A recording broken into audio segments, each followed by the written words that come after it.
আমন্ত্রণ নিউজ 24 এর নিয়মিত স্বাস্থ্য বিষয়ক সাপ্তাহিক আয়োজন স্বাস্থ্য সংলাপ অনুষ্ঠানে। দর্শক, আপনাদের সাথে আছি আমি ডাক্তার অর্থি জোখরিফ। ঘন ঘন শ্বাস নিতে না পারা কিংবা নিঃশ্বাসে টান লাগা, এটি শুধুমাত্র অস্বস্তিকর একটি বিষয়, ব্যাপারটি তেমন নয়, বরং অনেক ক্ষেত্রে এটি হতে পারে জীবনহানিকর। দর্শক, আজ আমরা কথা বলবো অত্যন্ত সাধারণ এবং গুরুত্বপূর্ণ একটি জনস্বাস্থ্য সমস্যা নিয়ে, অ্যাজমা। শিশু থেকে প্রাপ্তবয়স্ক প্রত্যেকটি ব্যক্তি এই রোগটিতে আক্রান্তের ঝুঁকিতে রয়েছেন। তবে আজ আমরা কথা বলবো আপনি কি করে এটিকে নিয়ন্ত্রণে রাখতে পারেন এবং নিয়ন্ত্রণের ক্ষেত্রে সতর্কতাগুলো কি হতে পারে, এবং এই বিষয়টি নিয়ে বিস্তারিত আলোচনায় আজ স্টুডিওতে আমাদের সাথে উপস্থিত আছেন স্বনামধন্য বিশেষজ্ঞ চিকিৎসক doctor SM Abdullah Al Mamun, senior consultant and coordinator respiratory medicine, Evercare hospital, Dhaka. দর্শক, আজকের আলোচনার বিষয়ে যে কোনো পরামর্শের জন্য চাইলেই ফোন দিতে পারেন টেলিভিশন স্ক্রলে দেখানো নাম্বারে। আমরা চেষ্টা করব বিশেষজ্ঞ চিকিৎসকের দ্বারা আপনার এই বিষয়টি নিয়ে আলোচনা করবার। স্যার, স্বাগত দেয় আজকের আয়োজনে। ধন্যবাদ ডক্টর অর্থি, আপনাকে এবং আপনার মাধ্যমে আমাদের চ্যানেল নিউজ 24-এর দর্শক শ্রোতাকে এবং তাদেরকে আমি আমন্ত্রণ জানাচ্ছি আজকে আমাদের অনুষ্ঠান দেখার জন্য। স্যার, আপনাকেও ধন্যবাদ। খুব গুরুত্বপূর্ণ একটি বিষয় নিয়ে আজ আলোচনা করছি, অ্যাজমা। মানে দেখা যায় প্রত্যেকটি পরিবারে কোনো না কোনো সদস্য অ্যাজমা রোগে ভুগছেন, কিন্তু শুরুতে একটু জানতে চাই স্যার, অ্যাজমা বলতে আমরা কি বুঝি এবং আমাদের শরীরে এটির প্রভাব কতটুকু? অ্যাজমা এই শব্দটা নিয়ে কিছুটা বিভ্রান্তি আছে এবং মিসনোমার টার্ম বলা হয়। অ্যাজমার যদি আমরা বাংলা শব্দ করি, সেটার বাংলা একাডেমি করেছে শব্দটা, যেটা হাঁপানি। হাঁপানি শুনলে একটা মানুষের মধ্যে একটা ভয়ের সৃষ্টি হয় যে একটা শ্বাসকষ্টে হাঁপাইতেছে, এইরকম একটা জিনিস। বাস্তবতা কিন্তু এর থেকে একটু ভিন্ন। একটা অ্যাজমার যদি যার হয়ে থাকে, আমরা সেই জন্য আমার ভাষায় আমি অ্যাজমাকে অসুখ না বলে এটা একটা কন্ডিশন বলি, একটা সমস্যা বলি, স্ট্যাটাস বলি একটা মানুষের, যেটাকে সে নিয়ন্ত্রণ করে স্বাভাবিক জীবন সম্পূর্ণ পুরোটা লাইফে স্বাভাবিক জীবনযাপন করতে পারে। কিন্তু সে যদি অসচেতন হয়, নিয়ন্ত্রণ করতে না পারে, তাহলে বারবার তার ভুগতে হয়। এরকম একটা অবস্থা। যেমন একটা মানুষের রাগ, একটা মানুষ প্রচণ্ড রাগী, সেই রাগটা কিন্তু তার জন্য বড় ধরনের সমস্যা হতে পারে। মানুষের সাথে ঝগড়াঝাটি হয়, অনেকে সে এমনকি মেরেও ফেলতে পারে। কিন্তু সবাই যদি জানে যে লোকটা রাগী, কেউ তাকে রাগালো না, তাহলে কিন্তু সে স্বাভাবিকভাবে চলতে থাকে। একদমই তাই। ঠিক এইরকম অ্যাজমাটা হচ্ছে এমন একটা জিনিস যেটা আমাদের শ্বাসনালীটার রাগ বলতে পারেন, বা শ্বাসনালীটা অতি সংবেদনশীল, ভেরি মাচ সেন্সিটিভ অ্যাজমা রোগী যাদের। এই সেন্সিটিভিটির কারণে যখন এই এনভায়রনমেন্টাল ইম্প্যাক্টগুলো, ঠান্ডা বা গরম, ধুলাবালি, ধোঁয়া, গন্ধ, পারফিউম, মাইটস, পোলেন, এগুলো শ্বাসনালীকে ঢুকে যায়, সাথে অ্যাটাক করে, তখন এটা হাইপার রেসপন্সিভনেসের কারণে এটা চেপে আসে হঠাৎ করে, তখন একটা প্রচণ্ড কষ্ট হয়। আবার যদি আপার রেসপিরেটরি ট্র্যাক্টে হয়, তাহলে এখানে দেখা যাচ্ছে আমাদের ইনফ্লামেশনের কারণে কাশি হচ্ছে, হ্যাঁ, হাঁচি হচ্ছে, নাকের ইনফ্লামেশনের কারণে হাঁচি হচ্ছে, সর্দি লাগে, নাক বন্ধ থাকে। এই সমস্ত সমস্যাগুলো এই মানুষগুলো ভোগ করে থাকে। তো এটা হলো বাস্তবতা। তো যখন শ্বাসনালীতে চেপে আসে তখনই শ্বাসকষ্ট হয়। যদি শ্বাসনালী চেপে না আসে তাহলে শ্বাসকষ্ট হবে না। কিন্তু শ্বাসনালী চেপে না আসলেও প্রায় সারা বছরই এই ধরনের মানুষগুলোর, এই ধরনের রোগীগুলোর হাঁচি, সর্দি, নাক বন্ধ থাকা, অ্যালার্জি, কাশি, এই 5টা সিমটম প্রায়ই লেগে থাকে। তার মানে স্যার, যারা অ্যালার্জি জনিত সমস্যায় ভুগছে তাদের সাথে কি অ্যাজমার বিশেষ করে সম্পৃক্ততা রয়েছে? একদম সিনোনিমাস বলা যেতে পারে। অ্যাজমা এবং অ্যালার্জি খুবই অঙ্গাঙ্গিকভাবে জড়িত। যে সব অ্যালার্জি যে অ্যাজমা তা না, বাট অ্যাজমা এবং অ্যালার্জি অঙ্গাঙ্গিকভাবে জড়িত। কাজে যাদের অ্যালার্জিক প্রবলেম আছে চাইল্ডহুড থেকে, আমরা ধরে নিতে পারি যে এই মানুষটা যে কোনো সময় আমরা অ্যাজমার ডেফিনিশনের মধ্যে চলে আসবে। আচ্ছা, মানে ছোটবেলা থেকে কোনো শিশু যদি অ্যালার্জি জনিত সমস্যায় ভুগে, পরবর্তীতে তার অ্যাজমা হওয়ার একটা ঝুঁকি থেকে, হ্যাঁ, এটা অ্যালার্জি জনিত সমস্যা, তার অ্যালার্জি ক্রাইটেরিয়া আছে নিয়ে সে জন্মগ্রহণ করেছে। যেহেতু আমরা দেখেছি যে এটা একটা জেনেটিক্যালি প্রিডিসপোজ কন্ডিশন। পৃথিবীতে প্রায় 30 কোটি মানুষ, 300 মিলিয়ন মানুষ, 800 কোটি মানুষের মধ্যে আছে যাদের এই প্রবলেমগুলো। আমাদের দেশে এখন নিয়ার অ্যাবাউট 1 crore প্লাস হয়ে গেছে যাদের সমস্যাগুলো আছে। তাদেরকে আমরা এক পরিবারভুক্ত বলতে পারি। এটা একটা ফ্যামিলিয়াল কন্ডিশন। যাদের আছে তাদের শ্বাসনালীটা সংবেদনশীল, যেহেতু এটা জেনেটিক্যালি ছোটবেলা থেকে আছে, তো ছোটবেলা থেকে সিমটম দেখা দেবে। এবং অ্যাজমাকে চেনার সবচেয়ে সিম্পলেস্ট ওয়ে হচ্ছে হাঁচি। যে মানুষগুলো ফ্রিকোয়েন্টলি স্নিচ করে, ঠান্ডা বা গরম, ধুলাবালি, ধোঁয়া নাকে গেলেই হাঁচি দেয়, আমরা এখন হয়তো তার সমস্যার কষ্ট নেই, কিন্তু আমরা যদি তাকে ফলো করি একটা পর্যায়ে দেখা যাবে হি উইল ডেভেলপ। এবং এই মানুষটা যদি ফ্যামিলিকে ফলো করি, জেনের ফার্স্ট ডিগ্রি রিলেশন, যেমন একজন যে কোনো একজন মানুষের থাকলো, তার ছেলে মেয়ে, তার ভাই বোনদের ছেলে মেয়ে, বাবা মা, এই পুরাগুলোকে, তার ওয়াইফ হবে না, একজন থেকে হাজব্যান্ড তার ওয়াইফের হবে না, ওয়াইফ থেকে হাজব্যান্ডের হবে না, বাট তাদের ছেলে মেয়ে ভাই বোনদের ছেলে মেয়ে এদেরকে যদি আমরা করি তাহলে দেখা যাবে যে মানুষটার এখন শুধু হাঁচি আছে, অন্য সমস্যা নেই, কিন্তু তার ফার্স্ট ডিগ্রি রিলেশনের মধ্যে কারো না কারো অ্যাজমা আছে, এটা আমরা খুঁজে পাবো। সো এই যে একটা সুন্দর রিলেশন, এটা কিন্তু আমরা ইজিলি প্রেডিক্ট করতে পারি, এবং প্রেডিকশন যদি আমি করতে দেরি করি, না বুঝি, অপেক্ষা করি যেদিন আমার শ্বাসকষ্টে আমি হাঁপাইতে থাকবো তখন আমি তাকে হাঁপানি বলিব, তাহলে এটা একটা টোটালি মিসনোমার টার্ম এবং একটা রং কনসেপশন। স্যার, এই ক্ষেত্রে একটি প্রশ্ন রয়েছে যে বাংলাদেশে এই রোগটির প্রাদুর্ভাব কি রকম এবং আক্রান্তের ঝুঁকিতে কারা? আমরা তো শুনছিলাম শিশুরাও আক্রান্ত হচ্ছে, এবং বিশেষ কোনো শ্রেণীর মানুষ কি এটিতে আক্রান্তের ঝুঁকিতে? আচ্ছা, এটা বললাম যে এটা 90 to 95% ক্ষেত্রে জেনেটিক্যালি প্রিডিসপোজ, যাদের ফ্যামিলি হিস্ট্রি আছে, যাদের হচ্ছে, তারা শিশু অবস্থা থেকেই তো শুরু, এবং চাইল্ডহুড অ্যাজমা একটা বিরাট একটা পপুলেশন আমাদের, হ্যাঁ, যারা চাইল্ডহুড অ্যাজমা, এবং চাইল্ডহুড অ্যাজমা অনেকে আনডিটেক্টেড থাকে due to the lack of knowledge, lack of বা ডিউ টু ইগনোরেন্স, অথবা পেডিট্রিশিয়ানরা তারা হয়তো ঠিকমতো দেখেন না, অথবা পেডিট্রিশিয়ান জানেন নাই, এটার কারণে অনেকে আজমা আনডায়াগনোজ থাকে, পরবর্তীতে সে ডায়াগনোজ হচ্ছে, কিন্তু তার অ্যাজমাটা কিন্তু চাইল্ডহুড থেকেই রয়ে গেছে। এবং এই চাইল্ডহুড থেকে যদি আমরা জানতে পারি, বুঝতে পারি এবং অ্যাজমাটাকে নিয়ন্ত্রণ করতে পারি, তাহলে অনেক কমপ্লিকেশনকে করতে পারি আমরা, যেটা পরবর্তীতে আমরা আলোচনায় বলবো। কিছু কমপ্লিকেশন আছে যেগুলো অ্যাজমা রোগের সাথে ডাইরেক্টলি রিলেটেড, সেটা একজন মানুষের জীবনকে একদম হেল হয়ে যায় এবং কষ্টদায়ক করে ফেলে, সারা জীবন মারা যায় না কিন্তু কষ্ট করে ভোগে। এই কষ্টগুলোকে একদম প্রিভেন্ট করতে পারি যদি চাইল্ডহুডে অ্যাজমা ডায়াগনোসিস হয় এবং মা বাবা কেয়ারফুল হয় এবং তার ট্রিটমেন্টটা যদি প্রপারলি করা হয়। স্যার, একটু জানবো যে চাইল্ডহুডে আমরা তো অ্যাজমাকে প্রিভেনশন করার কথা বলছি, কিন্তু অনেক বাবা মারা তো বুঝিয়ে উঠতে পারে না, প্রাথমিকভাবে তো বোঝার কোনো উপায় রয়েছে কি?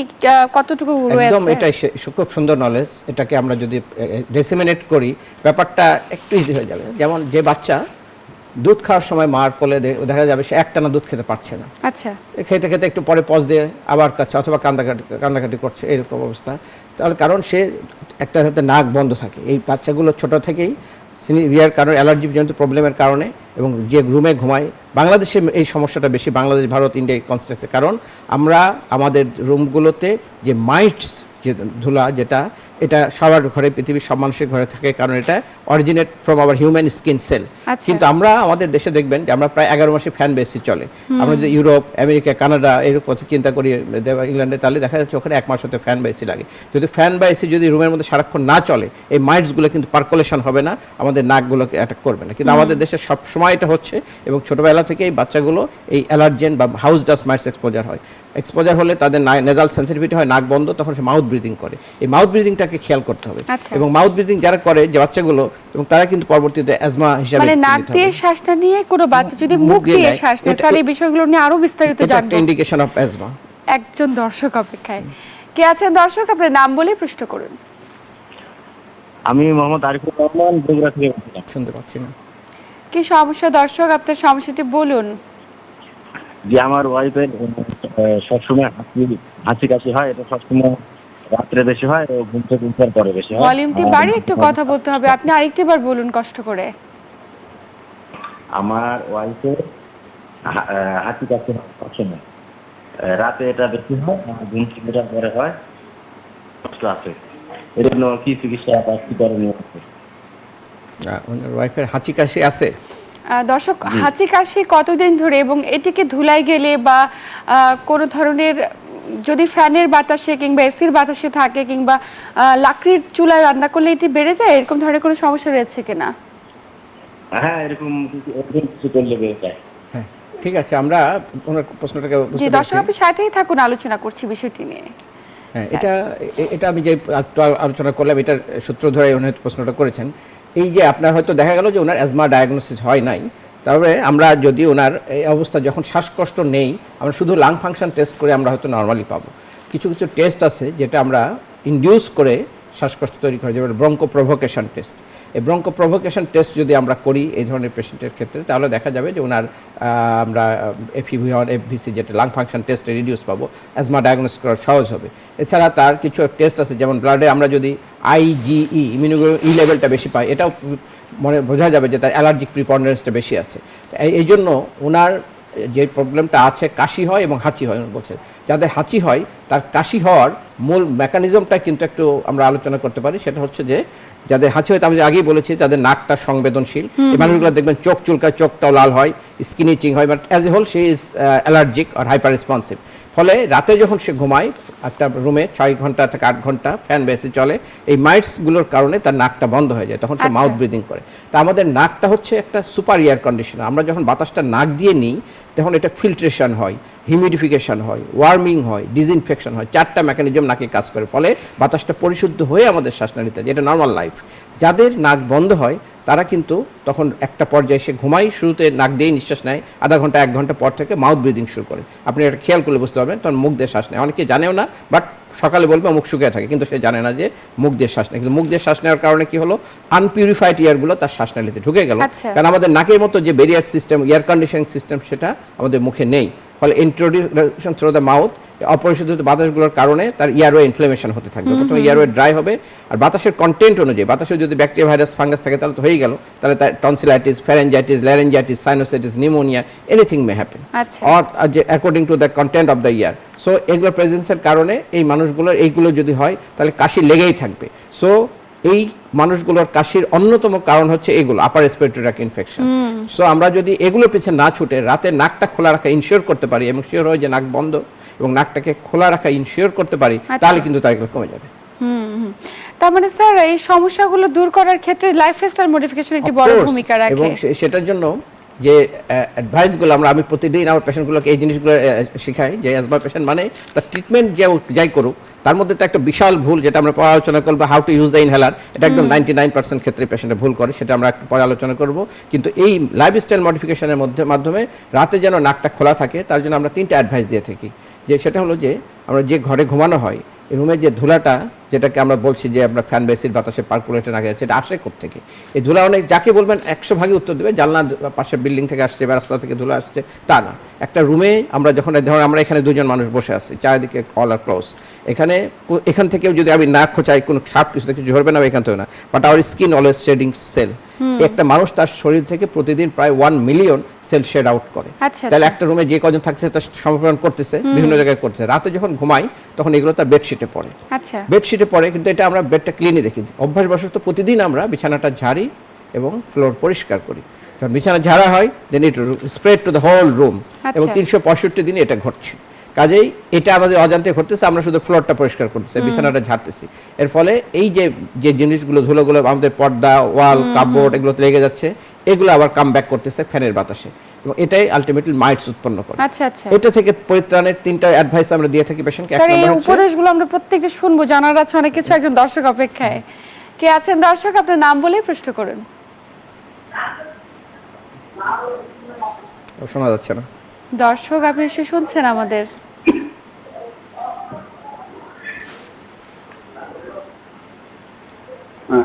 হ্যালো, জি, সমস্যাটা কি? আমরা শুনছি। ওয়ালাইকুম আসসালাম। দর্শক, কি সমস্যা? আমরা শুনছি আপনাকে।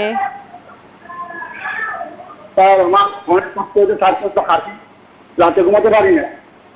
রাতে ঘুমাতে পারেন না? কি সমস্যা হয়? আমার এমন কষ্ট হয়, আমি ঘুমাতে পারি না, অনেক কফ আসে। আপনার ওজন কেমন? ওজন কি অনেক বেশি?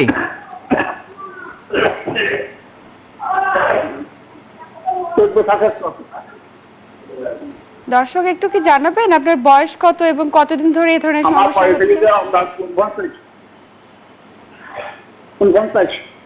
উনি খুব কষ্ট হচ্ছে, উনি কথা বলতে পারছেন না শ্বাসকষ্টে। দর্শক, এই যে সমস্যাটি, এটা কতদিন ধরে হচ্ছে আপনার? কোনো কি ওষুধ খাচ্ছেন?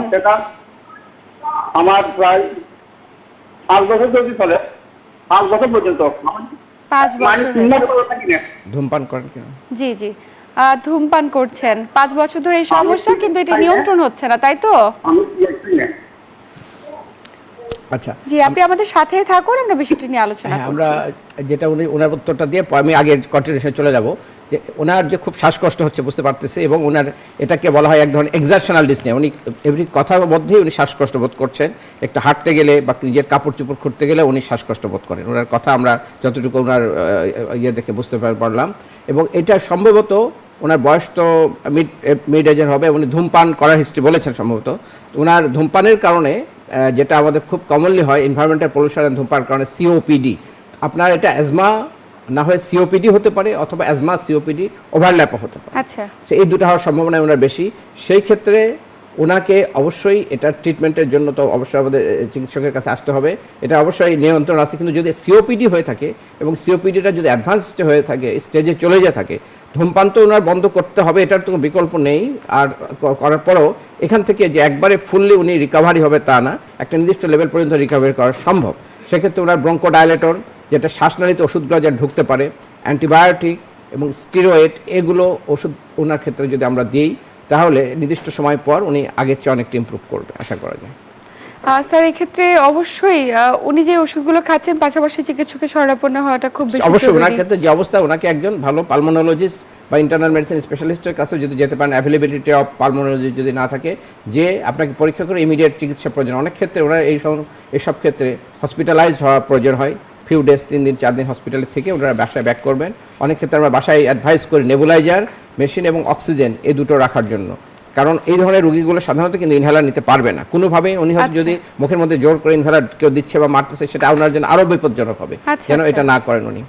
আর আমরা যে আলোচনাটা আগে করছিলাম, যে পরামর্শে ছিলাম যে লাইফস্টাইল মডিফিকেশনের মধ্যে, সেটা হলো যে ওই যে আমাদের রুমে, প্রত্যেকটা মানুষের রুমে এটা হচ্ছে মাইটসটা বুঝতে পারলাম যে আমাদের হিউম্যান স্কিন সেল থেকে এটা তৈরি হয় এবং এটা ডেইলি আসতেছে। কাজে আমাদের ডেইলি কাজ হবে বেডশিট যেটাতে আমরা ঘুমাই রাতে, এই বিছানার চাদরটা ঘরের বাইরে ঝাড়া।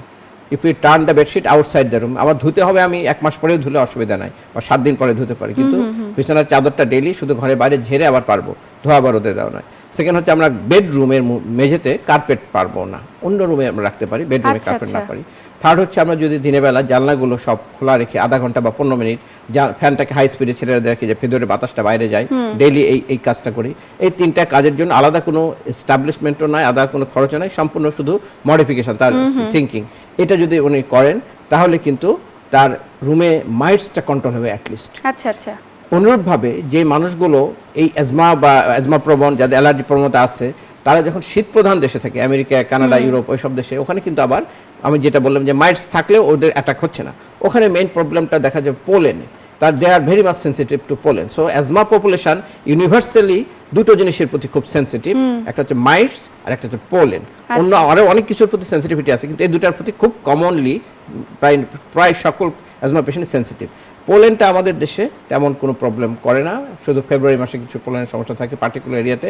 বাট শীত প্রধান দেশগুলোতে, যেখানে জানুয়ারি ফেব্রুয়ারিতে গাছপালা সব মরে সাদা বরফে ঢেকে পড়ে, মার্চের পরে বা এপ্রিলের দিকে যে পাতা ফোটে এবং মে জুনে ফুলে ফুলে ভরে যায়, চেরি ব্লুজম হয়, তখন বাতাসে হাই পোলেন কাউন্ট হবে। এই পোলেনগুলো asthma population very much sensitive. ফলে যারা আমাদের অ্যাজমা পেশেন্ট, মানে পরাগ রেণুটাকে বলছি, হ্যাঁ পরাগ রেণু, ফুলের পরাগ রেণু যেটা, বাতাসে পোলেন কাউন্টটা অনেক বেড়ে যায় তখন। ওই সমস্ত জায়গায় আমরা যদি কাউন্ট করি, তখন তাদের যখনই তার আউটডোর অ্যাক্টিভিটিতে যায় তখন তার অ্যাটাক হয়। মানে এই দুটোই অ্যাজমার প্রভোকেশনটাকে বাড়িয়ে দেয়, নাম্বার 1 আর নাম্বার 2 বলতে পারি। এবং ওখানে দেখবেন হে ফিভার একটা খুব কমনলি হয় সব দেশে, ডিউ টু এই পোলেন সেনসিটিভিটির কারণে। আচ্ছা, খুব গুরুত্বপূর্ণ তথ্য, অনেকে হয়তো জানে না, কিন্তু আমাদের দেশের প্রেক্ষাপটে যাদের অ্যাজমা আছে কি আছে না জানা নাই, কিন্তু ওখানে যাওয়ার পরে এই পোলেনে ভুগতেছে, তারাই ধরে যেতে পারে তার অ্যাজমার পেশেন্ট। নিশ্চয়ই। এবং আমাদের দেশের প্রেক্ষাপটে দুটো ফ্যাক্টর অনেক মানে হেভিলি কাজ করে, যেটাকে নিয়ে আমরা খুব একটা গুরুত্ব দেই না। স্যার আরো বিস্তারিত জানবো চিকিৎসা পদ্ধতি নিয়ে, তবে সময় হচ্ছে একটু ছোট্ট বিরতি নেবার। প্রিয় দর্শক, নিউজ 24 এর নিয়মিত স্বাস্থ্য বিষয়ক সাপ্তাহিক আয়োজন স্বাস্থ্য সংলাপ অনুষ্ঠান থেকে নিচ্ছি ছোট্ট একটি বিরতি, সাথেই থাকুন। প্রিয় দর্শক, বিরতির পর আবার সবাইকে স্বাগত জানাচ্ছি নিউজ 24 এর নিয়মিত স্বাস্থ্য বিষয়ক সাপ্তাহিক আয়োজন স্বাস্থ্য সংলাপ অনুষ্ঠানে। সাথে আছি আমি ডাক্তার অর্থি জোখরিফ এবং আমার সাথে আছেন একজন বিশেষজ্ঞ চিকিৎসক। স্যার, বিরতির পর আবার স্বাগত আমাদের আজকের আয়োজনে। বিরতির আগে আমরা কথা বলছিলাম যে অ্যাজমা নিয়ন্ত্রণের ক্ষেত্রে আমাদের কী কী ধরনের পদক্ষেপ গ্রহণ করা জরুরি এবং কী কারণে বেড়ে যায়, ট্রিগারিং ফ্যাক্টরগুলো কী।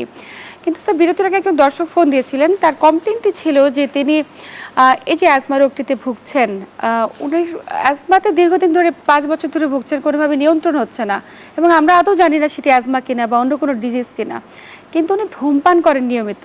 তো এই যে ধূমপান, এটির সঙ্গে কি অ্যাজমা বেড়ে যাওয়ার কোনো সম্পৃক্ততা রয়েছে? আচ্ছা, আমাদের অ্যাজমাটা হচ্ছে একটা কন্ডিশন, যেটা আমরা বললাম যে চাইল্ডহুড থেকেই একটা মানুষের সারা জীবনের পার্ট, যে তার হাইপার রেসপন্সিভনেস অফ দ্য ইয়ারওয়ে আছে। এই মানুষটা ধরা গেল যে ওনার বয়স যখন 18 বা 20 হলো, তখন সে ধূমপান শুরু করলো। তার ওটা তো আছেই তার, এরপরে সে ধূমপান শুরু করলো, তারপরে গ্রাজুয়ালি সে 25, 30, 35, 40 পার করতেছে, তাহলে কি ঘটবে? স্মোকিং, আর যে মানুষটা ধরেন অ্যাজমা নেই স্বাভাবিক, বাট সে ধূমপান করছে, সে ওই একই বয়সে ধূমপান শুরু করলো, দুটোর ক্ষেত্রে একটু ভিন্নতা থাকবে। যারা ধূমপান জানি আমরা একটা নির্দিষ্ট সময় পর্যন্ত ধূমপানের ফলাফলে, যেটা একটা ক্রনিক ব্রঙ্কাইটিস ও সিওপিডি যেটা হয় অ্যাবাউট 20 প্যাক ইয়ার স্মোকিংয়ের পর, আচ্ছা, এই স্মোকিংগুলো কি করে, ইয়ারওয়েকে ইরিটেট করে। একটা মানুষ যে ধূমপান করে কিসের জন্য করে? একটা মাত্র উপাদান, সেটা হচ্ছে নিকোটিন। এই নিকোটিন তার ওয়েল বিইং করে, তার ইউফোরিয়া করে, বাট এই নিকোটিনটা আসে থেকে একটা তামাক পোড়ানোর মাধ্যমে। তামাকটা একটা সিগারেটের মধ্যে ঢুকে আগুন লাগিয়ে দেওয়া হয়, সেখানে পড়লে ওখান থেকে সেটা সে ধোঁয়াটা নেয়। কিন্তু এই নিকোটিনের সাথে আরও 246টা ভোলাটাইল ম্যাটেরিয়াল তৈরি হয়, আচ্ছা, যেগুলো নটোরিয়াস। এই নিকোটিন কিন্তু তেমন কোনো ক্ষতি করে না, নিকোটিন শুধু সিএনএস এর উপর স্টিমুলেটরি ইফেক্ট করে।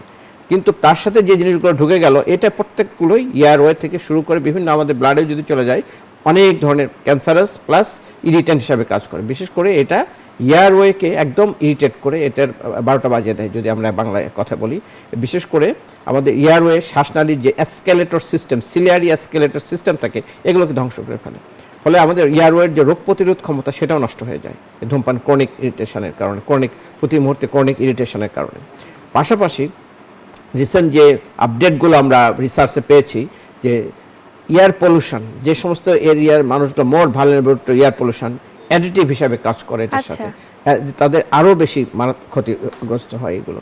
ফলে আমাদের ইয়ারওয়ের সবচেয়ে ক্ষতিগ্রস্ত হয় সিগারেট স্মোকিং এবং বায়োমাস ফুয়েল অ্যান্ড আদার্স যে এনভায়রনমেন্টাল এলিমেন্টগুলো, এগুলো পলিউশনের, সেগুলো ইয়ারওয়েকে ক্ষতিগ্রস্ত করে।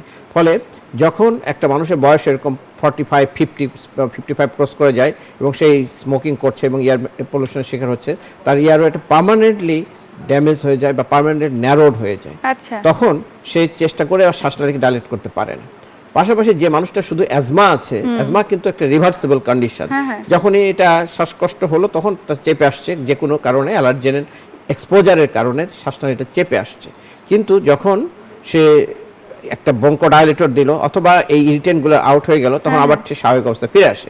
সিওপিডি যদি হয়, যাদের ব্রঙ্কাইটিস বা সিওপিডি, তাদের ক্ষেত্রে কিন্তু সেটা হয় না, সেটা পার্মানেন্টলি ইয়ারওয়েটা ন্যারো হয়ে আসছে, হতেই থাকে এবং যতদিন যায় এটা চলতে থাকে, এমন একটা পর্যায়ে চলে আসে। সেই জন্য আমরা সিওপিডিকে সাধারণত 5টা স্টেজে ভাগ করে দিই। আচ্ছা, তার মানে অ্যাজমা যেমন একটা রোগ, শ্বাসতন্ত্রের একটি ব্যাধি, সিওপিডি শ্বাসতন্ত্রের একটি সমস্যা, এবং সেটির কথা নিয়ে আমরা আলোচনা করব। স্যার, একটু সিওপিডি সম্পর্কে জানবো যে ক্রনিক অবস্ট্রাকটিভ পালমোনারি ডিজিজ, এটা আসলে কি, কেমন বহিঃপ্রকাশ হতে পারে? আচ্ছা, সেটা বলছি যে এখন সিওপিডিটা আমি যেটা বললাম যে অ্যাজমাতে দুটোই শ্বাসনালীর রোগ। আমরা যদি চিন্তা করি লাংস টোটাল গঠন নিয়ে, আমরা একটা লাংস প্রপার, যেটা রাইট অ্যান্ড লেফট লাং, এই দুটো আবার কানেক্ট হচ্ছে আমাদের একটা ইয়ারওয়ের সাথে, একটা টিউবের সাথে, যেটা রাইট অ্যান্ড লেফট সাইডে ব্রঙ্কিওলে ভাগ হয়ে লাংসে ঢুকে গেছে। এই অ্যাজমা এবং সিওপিডি দুটোই কিন্তু মূলত এই ইয়ারওয়ের অসুখ, লাংসের অসুখ না। তবে সিওপিডি একটা পর্যায়ে লাংসটাকে ইনভলভ করে ফেলে। সো এই আমাদের শ্বাসনালী, যেটা আমাদের যেটা উইন্ড টিউব বা উইন্ড পাইপ, যেটাতে আমরা শ্বাস নিই, এই শ্বাসনালীটা স্বাভাবিকভাবে যে একটা ক্যালিবার আছে, এটার মধ্যে দিয়ে বায়ু প্রবাহিত হচ্ছে, আমরা ইন্সপিরেশন এক্সপিরেশন নিচ্ছি, কিন্তু এটা যদি চেপে আসে, টাইট হয়ে আসে, তাহলে কি হবে? ইয়ার টার্বুলেন্স হবে এবং আমরা শ্বাসকষ্ট, মানে আমরা প্রপার ভাবে যে শ্বাস নিচ্ছি সেটি বাধাগ্রস্ত হবে, এবং বাধাগ্রস্ত হলে স্যার কি কি জটিলতা হতে পারে, আমরা তো সেটি কিছুটা জানি, আরো বিস্তারিত জানবো একজন দর্শক অপেক্ষায়। কে আছেন দর্শক? আপনার নাম বলে প্রশ্ন করুন। দর্শক, আপনি কি শুনছেন আমাদের? আসসালামু ওয়ালাইকুম আসসালাম, আমরা শুনছি। জি, আমি আমার বলতে আশা বলতে বাচ্চার বয়স ছেলে বা অনেক জনতার এখন হচ্ছে যে আবহাওয়াটা অনেক ছেলে রাত্রে দিয়ে শুতে পারে না, জায়গায় দিয়ে শয়, প্রচুর শীত লাগে, এইটা আসলে সমস্যা হতে পারে। মানে সারা রাত ধরে থাকে, আর লাগছে বুকে মানে আচ্ছা, আমরা কথাগুলো ভেঙে জি, ভেঙে দর্শক আসছে। আমরা কিছুটা বুঝতে পেরেছি। আপনি আরেকটি বার চেষ্টা করুন, আমরা যতটুকু বুঝেছি বিষয়টি নিয়ে আলোচনা করবার চেষ্টা ওনার করছি। ছেলের কথা বলছে। স্যার ওনার বয়স, ছেলের বয়স 13 বছর। মাঝে মাঝে ঘাম থেকে কাশি হয়, হাঁচি হয় এবং মাঝে মাঝে শ্বাসকষ্ট হয়। শ্বাসকষ্ট হয়, হ্যাঁ। এবং এই যে সমস্যাটি, এটি আসলে কি কারণে হচ্ছে, প্রিভেনশনে করণীয় কি? যেহেতু ওর বয়স 13 বছর বয়স, অবশ্যই এই বয়সটার পিডিয়াট্রিশিয়ান বা পিডিয়াট্রিক পালমোনোলজিস্ট এনারা দেখে থাকেন। তো আমি আগেও বলেছি যে আমার আলোচনায় যে বাচ্চাদের ক্ষেত্রে সবচেয়ে বেশি যেটা কি হয় যে এই বাচ্চাগুলোর তো যদি এয়ারওয়ে স্পাজম হয়, তো আমরা সাই শব্দ শুনতে পাই, এটা একটা মা বা আপনারা যারা আছেন পাশে বুঝতে পারবেন। আর নাক বন্ধ হওয়ার ব্যাপারটা খুবই ইম্পর্টেন্ট। সেই জন্য ছোট বাচ্চাদের বিশেষ করে আমরা বলে থাকি, যেমন যদি প্রয়োজন হয় নর্মাল স্যালাইন ইরিগেশন নাকে করে নাকটাকে ক্লিয়ার করতে হয়, নাক সাকার দিয়ে নাক সাক দিতে হয়, এবং যেমন আমরা জাইলোমেটাজল নেজাল ড্রপ এটা আমরা রাতে নাকে দিতে পারি। যদি বাচ্চার ক্ষেত্রে দেখা যাচ্ছে যে তার কফ এবং পাকা কফ হচ্ছে এবং জ্বর থাকে, তাহলে তো অবশ্যই অ্যান্টিবায়োটিক দিতে হবে। আর না হলে এই ধরনের বাচ্চার ক্ষেত্রে যদি সে ইনহেলার জাতীয় ওষুধ নিতে না পারে, নেবুলাইজেশন একটা পর্যায় পর্যন্ত তাকে দেওয়া যাবে, এবং আমরা অনেক ক্ষেত্রে স্টেরয়েড দিতে হয়। এবং এইগুলো আমি মনে করি আপনাকে অবশ্যই একজন স্যার, বাচ্চাটার কথা বলছিল রাতে হঠাৎ করে ঘেমে যায়। হ্যাঁ, ঘেমে যাওয়ার ব্যাপারটা এখন যদি আমাদের তো দেশের তাপমাত্রা যেমন, এটা এক্সক্লুড করার ব্যাপার আছে। যদি সত্যি সে প্রতি রাতে এমন পরিমাণ ঘামে যেটা খুব চোখে পড়ার মতো, যে তার কাপড় জামা কাপড়টা ওয়েট হয়ে যাচ্ছে, যেটা চিপলে পানি বেরোয়, এটা যদি প্রতি রাতে হয়ে থাকে তাহলে কিন্তু একটা আলাদা অসুখ হতে পারে।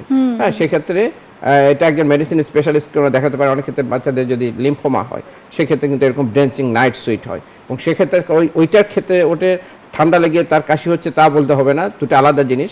তার ঘামতেছে সেটা একটা আলাদা ঘটনা, কাশির ঘটনাটা আলাদা। অনেকে মনে করেন যে ঘাম থেকে ভিজে আমাকে ঠান্ডা লেগে কাশি হচ্ছে, তা না, কাশির মেকানিজম ঠিক এরকম না।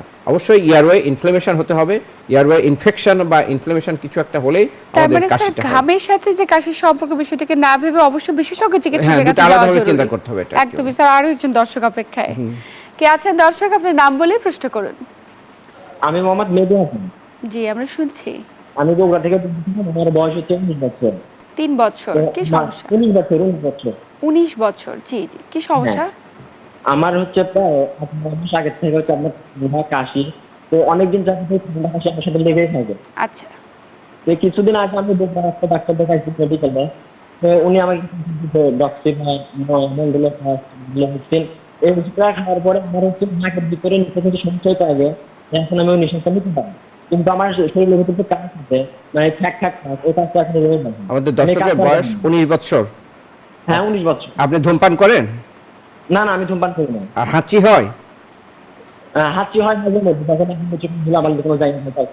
গেলে হয় কিনা? হাঁচি হয় তো না?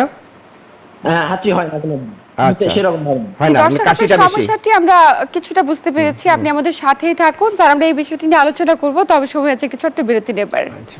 প্রিয় দর্শক, নিউজ 24 এর নিয়মিত স্বাস্থ্য বিষয়ক সাপ্তাহিক আয়োজন স্বাস্থ্য সংলাপ অনুষ্ঠান থেকে নিচ্ছি আবারও একটি বিরতি। সাথেই থাকুন।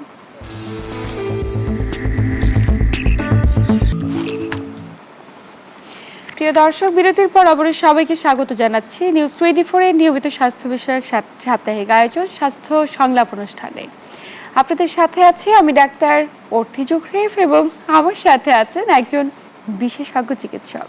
স্যার, বিরতির পর আবারও স্বাগত আমাদের আজকের আয়োজনে। বিরতির আগে একজন দর্শক ফোন দিয়েছিলেন, তিনি বলছিলেন যে তার 19 বছর বয়স, কিন্তু প্রায় ওনার কাশি হয়, শ্বাসকষ্ট হয়, এবং মাঝে মাঝে ওনার এই ধরনের সমস্যাটি হয় যে যখনই কাশি হয় উনি শ্বাস নিতে সমস্যাজনিত ভোগেন। এটা ওনার যে যতটুকু আমরা বুঝতে পেরেছি, উনি এখনো ধূমপান শুরু করে না, এবং তার কাশি ফলোড বাই শ্বাসকষ্ট দুটোই হয়। এটা ব্রঙ্কিয়াল অ্যাজমা হওয়ার পসিবিলিটি বেশি আমি দেখছি। এছাড়াও অন্য আরও অনেক আছে যেগুলো আমরা পরীক্ষা না করে বলা মুশকিল। ব্রঙ্কিয়াকটিসিস যদি থাকে সেটা ওই রকম হতে পারে, কাশি এবং শ্বাসকষ্ট। তবে ওনার ব্রঙ্কিয়াল অ্যাজমা হওয়ার পসিবিলিটি আছে, কারণ ওনার অ্যালার্জিক কম্পোনেন্ট আছে। উনি বলেছে যে হাঁচি সর্দি নাক বন্ধ থাকা হয়। তাহলে এটা তো ট্রিটমেন্ট অবশ্যই প্রিভেনশন অ্যান্ড মেনটেনেন্স থেরাপি। তা আমরা উনি যদি কোনো চিকিৎসককে দেখিয়ে থাকেন তাহলে নিশ্চয়ই তাকে ওষুধগুলো প্রেসক্রাইব করেছেন। ওনাকে নির্দিষ্ট মাত্রা আমরা যদি মিটার ডোজ ইনহেলার জাতীয় ওষুধগুলো দিতে পারি, সেটা উনি ব্যবহার করতে পারবেন। নেজাল স্প্রে হতে রাতে ঘুমানোর আগে একটা নাকের স্প্রে দিবে, ইনহেলারগুলো ব্যবহার করবে। ইনহেলার সাধারণত দুই ধরনের হয়ে থাকবে, একটা হচ্ছে যে প্রিভেন্টার আর একটা হচ্ছে যে রিলিভার। যখন শ্বাসকষ্ট হবে তখন শুধু সে রিলিভারটা নেবে, অন্য সময় প্রিভেন্টারটা ইউজ করবে। এইভাবে সে কন্ট্রোল করতে পারে এবং অ্যালার্জেন কন্ট্রোল, তার অ্যালার্জেনগুলো কোনটাতে অ্যালার্জি হয় এগুলো সে যদি ডিটেক্টেড হয়ে যায় তাহলে কিন্তু সেগুলোকে অ্যাভয়েড করতে পারে। তবে আমাদের তো নর্মাল গ্রামার আছেই যে কমন অ্যালার্জেন যেগুলো, সেগুলোকে প্রিভেনশনের জন্য আমরা অলরেডি আলোচনা করেছি, সেই জিনিসগুলোকে তাকে প্রিভেন্ট করতে হবে। এবং সাম ফুড অ্যালার্জি কারো এটাতে হয়, সেগুলো সে ডিটেক্ট করবে। একটা মানুষের ফুড অ্যালার্জি ডিটেক্ট করার জন্য পরীক্ষার প্রয়োজন হয় না। আমরা যে অ্যাডভাইস দিই সেটা হলো যে আপনি হঠাৎ করে কোনো দিন অ্যালার্জি দেখা দিল, আপনি কী খেয়েছিলেন আধা ঘন্টা 1 ঘন্টার মধ্যে একটা মনে রাখুন। পরবর্তীতে আবার এই খাওয়াটার সময় দেখেন যে আবারও হয় কিনা একই খাবার। এটা আসলে ম্যান টু ম্যান ভ্যারি করে যে কার ক্ষেত্রে কোনটাতে অ্যালার্জি বেড়ে যায়। একটা মানুষের ক্ষেত্রে একটা একই সেম জিনিস কিন্তু আরেকজনের ক্ষেত্রে নাও হতে পারে। সেজন্য এটা নিজেকে ডিটেক্ট করতে হয় যে আপনি কোনটাতে হয়, এটা নিজের থেকে 1 বছর বা 2 বছর প্ল্যানিং থেকে সে বের করতে পারে, দেন সেগুলোকে অ্যাভয়েড করবে। সো অ্যালার্জি অ্যাভয়েড করা, প্রিভেন্টার মেডিকেশন ইউজ করা, এবং হঠাৎ বেড়ে গেলে সে রিকভারি করার জন্য সে রিলিভার মেডিসিন ইউজ করবে, এ দিয়ে সে ভালো থাকতে পারে। আচ্ছা, তো স্যার সেক্ষেত্রে আপনি বলছিলেন ইনহেলার ব্যবহার করার একটি পরামর্শ, এবং আমাদের দেশে অ্যাজমা হলে ম্যাক্সিমাম রোগীদেরকেই বলা হয় ইনহেলার ব্যবহার করার অবশ্যই জরুরি। কিন্তু ইনহেলার ব্যবহারে আমাদের দেশের বিভিন্ন প্রত্যন্ত এলাকার মানুষদের বা অনেক শ্রেণীর মানুষদের একটি ভ্রান্ত ধারণা রয়েছে, বা একটি ধারণা পোষণ করে তারা যে ইনহেলার ব্যবহার করলে এটি সারা জীবন কন্টিনিউ করতে হবে, এবং এই ভীতিক বা ভীতগ্রস্ততার জায়গা থেকে অনেকে আসলে এটি কন্টিনিউ করতে চান না কিংবা শুরুই করতে পারেন না। যে যারা এই ধরনের কথাগুলো পড়েন তারা যদি আজকে প্রোগ্রামগুলো শোনেন, আমি যখন যে কথাগুলো বলবো তাহলে হয়তো তাদের ভ্রান্ত ধারণা চলে যাবে। আপনারা দেখুন যে ইনহেলার মেডিকেশনগুলো তৈরি করা হয়েছে ইনহেল করার জন্য। আমরা যত ধরনের ওষুধ আছে যেমন ট্যাবলেট, ক্যাপসুল, সিরাপ, তারপর সাপোজিটরি, ইঞ্জেকশন, যেটাই আমরা ব্যবহার করি প্রত্যেকটা কিন্তু আমাদের শরীরের সিস্টেমে চলে যায়। আমরা ট্যাবলেট খেলেও সেটা আমাদের খাদ্যনালীর মাধ্যমে চলে যাচ্ছে এবং আলটিমেটলি সবগুলো হেপাটিক ইফেক্টের ফার্স্ট ইফেক্টের মাধ্যমে বায়োঅ্যাভেলেবিলিটি হয়। আমাদের শরীরে একটা মানুষের বয়স্ক মানুষের শরীরে 37 ট্রিলিয়ন সেল থাকে, 37 ট্রিলিয়ন সেল। প্রত্যেকটা সেলে কিন্তু ওষুধটা চলে যাবে, যে যেখানে তার প্রয়োজন সেখানে কাজ করবে, বাকিটা এক্সক্রিশন হবে অথবা সাইড ইফেক্ট করবে। কিন্তু এই ইনহেল মেডিকেশনগুলো তৈরি করা হয়েছে এমনভাবে যেটা only go to the respiratory tract, বাকি শরীরের অন্য কোনো অর্গান বা অন্য কোনো সেলে এটা যাওয়ার কোনো সুযোগ নেই যদি আমরা সঠিকভাবে এটা নিতে পারি। কাজে এটাই বোঝা যায় যে এটা আমাদের জন্য হার্মফুল না, বিশেষ করে গ্রোয়িং এজ যে তাদের ক্ষেত্রে অবশ্যই হার্মফুল না, এবং সবার ক্ষেত্রে এটা সেফ এবং নিরাপদ ড্রাগ যদি আমরা সঠিকভাবে নিতে পারি। আমাদের শরীর অন্য কোনো পার্ট, অন্য কোনো অর্গান এই ওষুধের দ্বারা ক্ষতিগ্রস্ত হবে না বা ইফেক্টের মধ্যেও যাবে না, শুধুমাত্র রেসপিরেটরি ট্র্যাক্টে যাবে যদি আমরা সঠিকভাবে নিতে পারি। কাজে যে ধারণাগুলো মানুষের আছে এটা যদি তারা বোঝেন তাহলে বুঝতে পারবেন যে ট্যাবলেট, ক্যাপসুল, সিরাপের চেয়ে ইনহেলার নেওয়াটা সবচেয়ে বেশি নিরাপদ। এবং সেটা ক্ষেত্রে যদি দীর্ঘদিন কেউ ব্যবহার করে থাকে একটানা, পার্শ্ব প্রতিক্রিয়া হওয়ার কোনো শঙ্কা রয়েছে কিনা? খুবই কম, কারণ এটাও একই কথা যে এটা লোকালি ইফেক্টিভ, এটা আমাদের এয়ারওয়েতে শুধু কাজ করছে, সেগুলো ইফেক্টিভ। কিন্তু যে প্রশ্নটা এসে যায় সেটা খুবই ইউনিভার্সাল, নট ইন বাংলাদেশ, সারা পৃথিবী জুড়ে ইনহেলার নেওয়ার টেকনিক নিয়ে। যদি আমি ইনহেলার সঠিকভাবে নিতে পারি তাহলে আমি যে কথাগুলো বললাম প্রযোজ্য, এবং সে ভালো থাকবে, তার কষ্ট থাকবে না, এবং সে সহজেই নিজেকে নিয়ন্ত্রণ করতে পারবে। কিন্তু আমরা যখন কাউকে একটা ইনহেলার প্রেসক্রাইব করি, চেম্বার থেকে একজন ডক্টর তার প্রেসক্রিপশনে লিখে দিলেন, উনি নিয়ে ওষুধের দোকানে চলে গেল, নেওয়ার পরে সে ব্যবহার শুরু করলো, পরবর্তীতে ফলো আপে আসলো, এসে বললো হ্যাঁ আমি ব্যবহার করছি, হ্যাঁ ব্যবহার করছো, আবার লেখা যাওয়ার পর উনি আবার চলে গেলেন। এইভাবে কিছুদিন চলার পর দেখা যাচ্ছে কোনো কাজ হচ্ছে না, তখন সে আবার এসে বললো কাজ হচ্ছে না, তখন আবার চেঞ্জ করে অন্য একটা দেওয়া হলো বা নেবুলাইজার দেওয়া হলো, তাতে হলো না, পরে সে রোগীটাকে রেফার না করলে অন্য একজন ডাক্তার কাছে চলে গেল। এইভাবে ঘুরতে ঘুরতে ফাইনালি একসময় সে যমুনা ফিউচার পার্কের লাইনে এসে দাঁড়ালো। কিসের লাইন? ইন্ডিয়া যাওয়ার লাইন। এইভাবে তার পরবর্তী জীবনে আরেকটা ঘটনা ঘটতে থাকে, একদমই কারণ এই ইনহেলারটা সে নিতে পারছে না। আচ্ছা, সমস্ত ওষুধটা তার জিহ্বায় পড়ে। একটা মানুষ যেভাবে ইনহেলার নেয়, প্রত্যেককে যদি অবজার্ভ করেন, যাদের একটু বিবেক বুদ্ধি আছে, খেটে দেখবেন যে ওষুধটা কোথায় যাচ্ছে, জিজ্ঞাসা করলেও বলতে পারে না কোথায় যাচ্ছে, আমরা পেটে যাচ্ছে, তা না, সমস্ত ওষুধটা ডিপোজিট হয় আমাদের tongue, soft palate, hard palate এবং এই যে ভোকাল কর্ড এর মধ্যে। ফলে এই ওষুধগুলো যদি দুই ধরনের ওষুধ আমরা ব্যবহার করে থাকি, একটা ব্রঙ্কোডাইলেটর আর একটা হচ্ছে যে স্টেরয়েড। ব্রঙ্কোডাইলেটরগুলোর জন্য 2-3টা ইফেক্ট হয়, যেমন হাত কাঁপে, ট্রেমর হয়, বুক ধরপড় করে, হ্যাঁ, এই দুটো জিনিস হয়, এবং অনেক সময় মাথা ব্যথা করে, সিএনএস ডিপ্রেশন হয়, এই প্রবলেম হয়, এই জিনিসগুলো এইগুলোর জন্য হয়। আর স্টেরয়েড কন্টেইনিং যেগুলো আছে এগুলোর জন্য ফাঙ্গাল ইনফেকশন হয় এবং ভোকাল কর্ডের গলার স্বর পরিবর্তন হয়ে যায়, ভয়েস ডিপ্রেশন হয়ে যায়। এই কয়েকটা ইফেক্টের ফলে যখন সে ভুগতেছে, তখন যদি ডাক্তার সাহেব যে ওনাকে প্রেসক্রাইব করছেন সে যদি এই ব্যাপারে ওয়াকিবহাল না হন, সে মনে করবে এটা আমাদের হার্টের রোগী এবং হার্টের পেশেন্টের কাছে, বা রোগী নিজে থেকে হার্টের ডাক্তারের কাছে চলে গেল, বুক ধরপড় করে দেখে, দেখা গেল কিছুই না, অনেক পরীক্ষা হয়ে গেল। এদিকে মুখের এই সমস্যার জন্য দেখা গেল আরেকজনের কাছে যেতে হলো। কিন্তু সিম্পল এই এই ওষুধটা যেটা নেওয়া হচ্ছে না, রং ডিপোজিশন হচ্ছে, এই ব্যাপারে একদম কেয়ারলেস সবাই। আমি আমার একদমই তাই, এবং আমরা অনেকে বুঝে উঠতে পারি না হ্যাঁ। যে এটা ইনহেলার ব্যবহার করার পর অনেকের যে কুলকুচি করার প্রয়োজন রয়েছে। কুলকুচি, আমরা যদি একটা ইনহেলার নিলাম তারপর কুলকুচি করলাম, মুখে যেটা পড়লো আমি ধুয়ে ফেললাম, তাহলে ক্ষতি হলো না কিন্তু লাভ হলো না। একদমই। কিন্তু আমাদের টার্গেট হবে ইনহেলারটা রাইট ওয়েতে নেওয়া, মুখে পড়বে না, মুখ দিয়ে যাবে, পচবে, ধীরে গিয়ে শ্বাসনালীতে ব্রঙ্কাই পৌঁছাবে। ব্রঙ্কেলে পচবে। এই যে এই টেকনিকটা, ইটস ভেরি সিম্পল। যদি একজন ফিজিশিয়ান একটু সময় নিয়ে তার রোগীকে বলেন আপনি ওষুধটা নিয়ে আবার আমার কাছে ব্যাক করুন, ফার্মেসি থেকে ওষুধটা নিয়ে কাম ব্যাক টু মি, আমি আর 5 মিনিট, অথবা ওনার যদি কনফিডেন্টলি কোনো ডেজিগনেটেড নার্স বা পালমোনারি ইয়ে থাকে আর কি, যারা থেরাপিস্ট, তাদেরকে যদি উনি অ্যাসাইন করে এবং সেটা নিজেকে ভেরিফাই করতে হবে নেওয়া হচ্ছে কিনা। পরবর্তীতে এই রোগী শিখে চলে গেল বাসায়, 7 দিন পরে বা 15 দিন পরে যখন ফলো আপে আসবে উনি ইনহেলার নিয়ে আসবে। আচ্ছা। নিয়ে এসে প্রথমে ঢুকে তার দায়িত্ব থাকবে, তার নার্স এসে বলবে স্যার রোগী আসছে, ইনহেলারটা দেখান। উনি বসে ওই রোগীটা ইনহেলার দেখাবে যাতে না হচ্ছে কিনা। দেখতে গেলে ভুল, আবার কারেকশন করে দেওয়া হলো, তাকে আবার সেকেন্ড ফলো আপের জন্য আমরা টাইম দিলাম, তাতে আসলো, এবার দেখা গেল ঠিক। যেই মাত্র তার ইনহেলার নেওয়াটা ঠিক হয়ে গেল, এরপরে কিন্তু রোগীর আর ফ্রিকোয়েন্ট ভিজিটের প্রয়োজন না এবং সে তার মানে স্যার স্বাধীন হয়ে গেল। অ্যাজমাকে নিয়ন্ত্রণের ক্ষেত্রে প্রপারলি ইনহেলার ব্যবহার করাটা সবচেয়ে বেশি সবচেয়ে এত গুরুত্বপূর্ণ। বেশি গুরুত্বপূর্ণ। এটাকে যদি আমরা না করি তাহলে এই রোগীগুলোকে জিম্মি করে রাখে, এদেরকে যে অনেক কিছু কত রিসার্চ করছে, আমরা বিভিন্ন ধরনের ওষুধ ইনভেন্ট করতেছি, অনেক কিছু নিয়ে আসতেছি, কিন্তু সিম্পলেস্ট আমরা শুধু প্রিভেন্টার এবং আমরা মাঝে মাঝে reliever। চিকিৎসক বদলাই, ওষুধ বদলাই, কোনো কিন্তু কিছুর প্রয়োজন হবে ইনহেলারটি না। যে সঠিকভাবে ব্যবহার করা হচ্ছে না সেটা নিয়ে এবং গুরুত্বপূর্ণ দেখা গেছে যে একদমই পেশেন্টগুলোকে ভাবনা আমরা শিখিয়ে দিচ্ছি তারা দেখা গেল রিসেন্ট ফলো আপের প্রয়োজন হচ্ছে না, অনেকে ফলো আপ মিসও করতেছে, কারণ সে ভালো আছে, যেহেতু ভালো আছে আসতেছে না, অনেক দিন পর হয়তো সে আবার আসলো কিন্তু তখন সে ভালো আছে, কারণ সে সঠিকভাবে ইনহেলার নিচ্ছে। কিন্তু যারা আবার কেয়ারলেস হয়ে যায়, ইনহেলার নেওয়া ভুলে যায়, তার আবার অ্যাটাক হয়, তার আবার ব্যাক করে আসে। নিশ্চয়ই, এই তার মানে জন্য ইনহেলার ব্যবহারের কোনো বিকল্প নেই এবং সঠিকভাবে ব্যবহার সঠিকভাবে করাটা inhaler জরুরি। ব্যবহার করতে হবে। স্যার, একদম শেষ প্রান্তে আছি, জানতে চাই যে ইনহেলারে কিংবা অ্যাজমা জনিত সমস্যা যে এত ব্যক্তি ভুগছে, আমরা কখনোই চাই না কেউ ইনহেলার ব্যবহার করুক কিংবা ওষুধ খাক।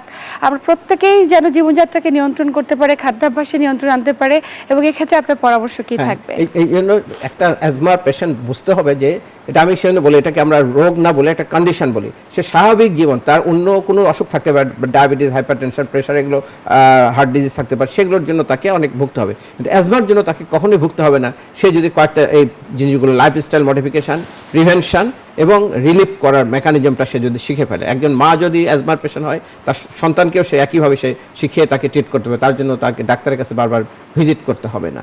সো এই লাইফস্টাইল মডিফিকেশন এবং খাদ্যাভ্যাসের যদি আমরা বলি, অবশ্যই এই পেশেন্টগুলোকে আমরা বলবো আমরা আমাদের রোগ প্রতিরোধ ক্ষমতা বাড়ানোর জন্য এবং সুস্থ থাকার জন্য প্রোটিন জাতীয় জিনিস আমরা খাবো, বিভিন্ন ফলমূলগুলো আমরা খাবো এবং আমরা নিয়মিত এক্সারসাইজ করব। হ্যাঁ, স্বাভাবিকভাবে যেগুলো অ্যারোবিক এক্সারসাইজ, যেগুলো আমরা swimming, cycling, this all are for good for asthma patient. হ্যাঁ, এইগুলো যদি আমরা করি, আমাদের শ্বাসনালীটাকে সচল রাখতে হবে। সোজা কথা, যে শ্বাসনালী আমাদেরকে অক্সিজেন দিচ্ছে, যে অক্সিজেন আমাদের প্রত্যেকটা অর্গানকে জীবিত রাখছে, যা একবার শুধু অক্সিজেন যাওয়ার পথটা বন্ধ হয়ে গেলে আমরা বিভিন্নভাবে ক্ষতিগ্রস্ত হই। কাজে আমাদের শ্বাসনালীকে সতেজ এবং সবল রাখতে হলে সারা জীবন আমাদেরকে এই সুনির্দিষ্ট নিয়মগুলো মেনে চলতে হবে। আমাদের শ্বাসনালীকে ক্ষতিগ্রস্ত করে এমন জিনিস ঢুকতে দেওয়া হবে না এবং সঠিকভাবে ইনহেলার ব্যবহার করতে হবে। নিশ্চয়ই। এবং স্যার, এই যে বিশ্বব্যাপী এত শিশুরা আক্রান্ত হচ্ছে, অনেক ক্ষেত্রে শিশুরা তো বুঝে উঠতে পারে না, অভিভাবকরা বোঝে না, শিশুদের ক্ষেত্রে মাদেরকে সচেতন করতে হবে অবশ্যই।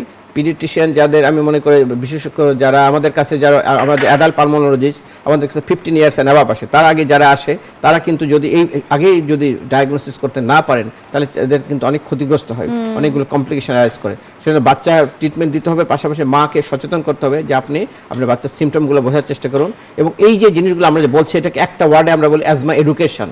Asthma education is the treatment of asthma. আচ্ছা আচ্ছা। হ্যাঁ, অ্যাজমা এডুকেশনের মধ্যে এই যে আমরা প্রিভেন্টিভ মেজারগুলো পড়তেছে, হাউ টু মেজার যে উনার অ্যাজমা বাড়তেছে কি বাড়তেছে না, এটার জন্য আমরা তাকে বাসায় একটা চার্ট করে দিই, yellow chart, green and red, একটা জোন দেওয়া হয়, একটা পিক ফ্লো মিটার আছে, সেটার মাধ্যমে ফু দিয়ে সেটা দিয়ে 3টা জোন আমরা ভাগ করতে পারি যে তার অ্যাজমাটা বাড়ছে কিনা। সে যদি গ্রিন জোনে থাকে ইজ ফাইন, সে যদি ইয়েলো জোনে আসে তাহলে তার ওষুধের মাত্রাটা বাড়িয়ে দিবে, রেড জোনে আসলে সে অবশ্যই ডাক্তারকে ভিজিট করবে। এভাবে কিন্তু আমরা ব্যবস্থা প্রত্যেকটি করি। বিষয় নিয়ে মায়েদেরকে কনসার্ন থাকা জরুরি শিশুদের ক্ষেত্রে, এবং নিজেরা যদি আত্মসচেতন হতে পারে, অ্যাজমাকে নিয়ন্ত্রণ করা পূর্ণাঙ্গভাবে সম্ভব। স্যার, একদম শেষ প্রান্তে আপনাকে এবং সেই আন্তরিক ধন্যবাদ গুরুত্বপূর্ণ তথ্য এবং পরামর্শের মাধ্যমে দর্শকদের উপকৃত করবার জন্য। ধন্যবাদ। আমরা আবারও কোনো এক সময় দর্শকদের সাথে কথা বলতে আসবো। ধন্যবাদ। প্রিয় দর্শক, এই ছিল আমাদের আজকের আয়োজন। আসুন আজমা নিয়ন্ত্রণের ক্ষেত্রে জীবনযাত্রার মান পরিবর্তন এবং খাদ্যাভ্যাসে পরিবর্তন নিয়ে আসি। এতক্ষণ সাথে থাকার জন্য সবাইকে আন্তরিক ধন্যবাদ জানিয়ে আমি ডাক্তার অর্থী আজ এখানেই বিদায় নিচ্ছি। সবাই ভালো থাকুন, সুস্থ থাকুন এবং নিউজ 24 এর সাথেই থাকুন।